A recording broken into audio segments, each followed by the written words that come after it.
নমস্কার, আপনারা দেখছেন বেবি রানী রান্নারানি চ্যানেলের মধ্যে। আজকে খরল দিয়া একটা নতুনভাবে তরকারি বানাইয়া আপনারা সাথে শেয়ার করমু। আজকে খরল পকোড়ার তরকারি বানাইমু, আপনারা দেখতে থাকুন। একটা দাঁড় সাহায্যে খরলটা ওরকম করিয়ে এটা চুলাইলিম। এটা বেতো বাসে খরল ওরকম করিয়া চুলাইলিম। দেখুন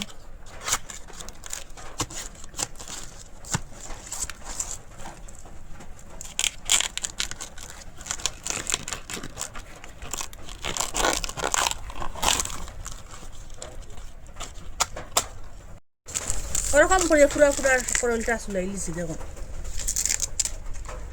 এখন দাঁড় সাহায্যে ওরকম করবো। শক্ত হয়ে যায়, এই সাইডটা শক্তর অংশটা ওরকম কাটিয়ে ফেলাই দেবো। জল দিয়ে এরকম 2-3 বার করে পরিষ্কার করলে মু দইয়া এই যে কুড়া উড়া থাকলে এটা পরিষ্কার হয়ে যাবে। যা করইলের যে কুড়া উড়া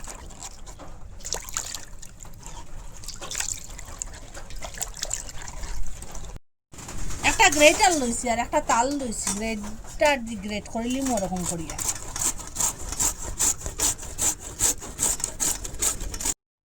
ওরকম করে সবটা গ্রেট করে লিছি। দেখুন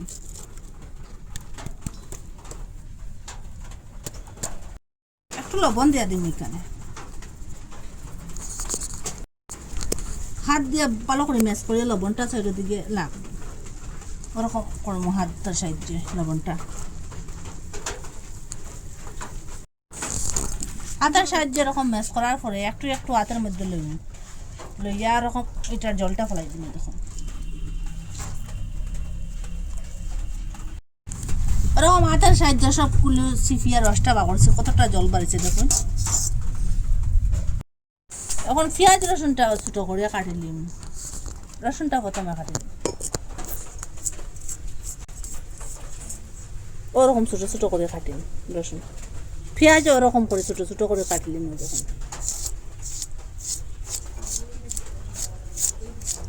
ওরকম করে সবটা পেঁয়াজ কাটি লিখছি। এখানে 4 গোটা পেঁয়াজ দিছিলাম। এখানে বেসন দিয়া দিছি, যতটা দরকার পড়বো ততটা বেসন দিয়া দিবা। এখানে একটু বেশ লইছি, একটু বেশ দিয়া দিম বেসন। আগের লবণ দেওয়া আছে, একটু কমাইয়া দিম লবণটা। হলুদ গুঁড়া দিলাইলাম, আর এখানে লঙ্কা গুঁড়া দিলাইলাম, আর এখানে ডালচিনি আর ধনিয়া গুঁড়া জিরা গুঁড়া আছে এখানে দিলাইলাম। তেল দিয়া দিলাম, হাতের সাহায্যে ম্যাশ করবো। এটার মধ্যে জলের দরকার পড়লে জল দিবা। এটার মধ্যে আর জল দিতে লাগছে না, এটা জল না দিয়া আর ওরকম এখন শেপ করলিম গুল গুল করিয়া ওরকম করিয়া।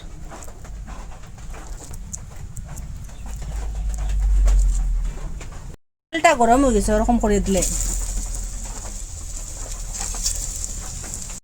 ওরকম করে সবটা দিলাইছি। আর আগুনটা লো মিডিয়ামে রাখিয়া বাজিম। ওইটা বড়াগুলা পাল্টাইয়া দেই। এখন ওরকম কালার হওয়ার পরে এখন পাল্টাইলাম। সাইডটা ওরকম হওয়ার পরে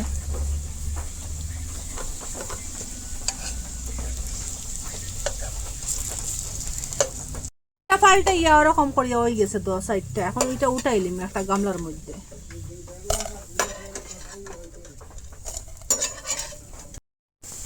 এখানে শুকনা লঙ্কা লইছি, ধনিয়া লইছি, আর বাদাম লইছি কয়েকটা, আর সব লইছি, আর জিরা লইছি। এটা এখন শুকনা শুকনা একটু বাজিলি, একটু লাল লাল করে বাজি। ওরকম বাজার পরে এখন গ্যাসটা অফ করে দিলেন। এটা ঠান্ডা হোক। তেল দিয়ে দিলাম, সামান্য তেল দিন। এখানে 1 মুঠ চানার ডাল দিয়ে দিলাম। আগুনটা লো মিডিয়ামে রাখলাম।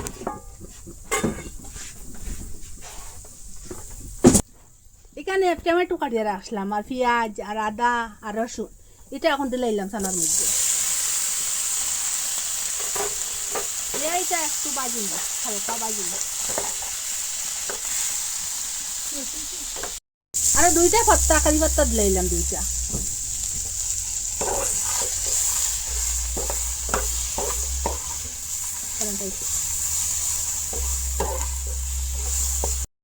কিছু ওরকম বাজার করে এখন গ্যাসটা অফ করে দিলাম, এটা ঠান্ডা হয়ে মশলাটা ঠান্ডা হয়ে গেছে, একটা মিক্সচারের মধ্যে লই নিলাম। কয়েকটা এলাচ আর ডালচিনি দিলাইলাম, এটা আর গরম করছি না, এটা না গরম করে দিলাইলাম। এটা এখন কুটিলাই, ওরকম করে কুটি লিছি মশলাটা। এটা ঠান্ডা হয়ে গেছে, একটা গটির মধ্যে লইয়া এটা কুটি লিমু, ওরকম করে কুটি লিমু। এটা আপনারা মিক্সচারের মধ্যে কুটিতে পারেন, কারেন্ট নাই এটা লাগিয়ে ওরকম কুটি লিয়ার আমি ওরকম করে কুটি লিছি, পুরা পেস্ট বানাই লিছি। দেখুন কুটিয়া একটু একটু চাবড়া রয়েছে, ওরকম পাঁচফোড়ন বাজা পরে মশলা যেটা কুটিয়া রাখলাম ওটা এখন দিলাম,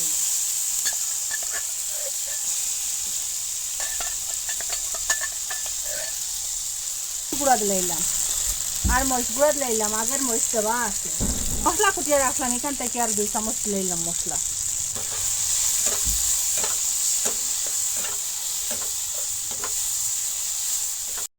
ওরকম কষানোর পরে ওই যে গটিটা দইয়া জল দিলাম, আন্দাজ মতো একটা জল দিয়া দিব। এটা চড়চড়া বানাইম, অত বেশি জল দিতাম না। মতো লবণ দিয়া দিলাম, এখন জাল হোক, এটা একটু ঘন হইব জাল দেওয়ার পরে। ওরকম জাল দেওয়ার পরে বড়াগুলা দিলাম, বড়াগুলা দিয়ে আর কয় মিনিট জাল দিম, 1-2 মিনিটের মতো জাল দিম।